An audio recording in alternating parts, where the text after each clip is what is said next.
Diet follow பண்றதுக்கு நிறைய செலவாகும்னு எல்லாரும் சொல்றாங்கல்ல. ஓகே, எவ்வளவு செலவாகுதுன்னு நீங்க பார்த்தலாமா? நீங்க டெய்லி ஒரு காஃபி குடிக்கிற பர்சனா? என்ன ஒரு டீ காஃபி குடிச்சா ஒரு 15 ரூபா கிட்டாங்களா, இப்போ 20 ரூபா நினைக்கிறேன்.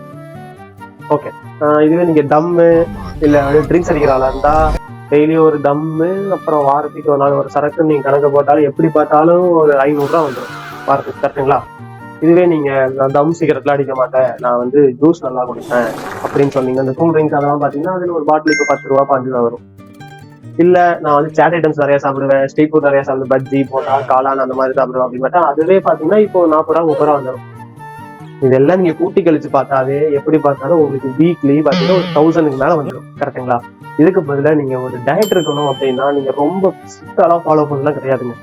ஈஸியா நீங்க ஒரு நாளைக்கு ஒரு 3 முட்டை, ஒரு 200 கிராம் சிக்கன் எடுத்தாவே உங்களோட டெய்லிக்கு தேவையான ப்ரோட்டீன் வந்து இதுலயே கிடைச்சிடும். அதுக்கு என்ன மிஞ்சி போனா ஒரு 100 ரூபா 150 ரூபா செலவாகும் ஒரு நாளைக்கு.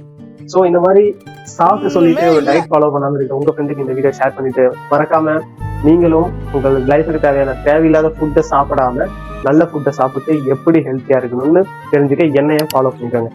அடுத்த வீடியோல பார்க்கலாம். பாய்.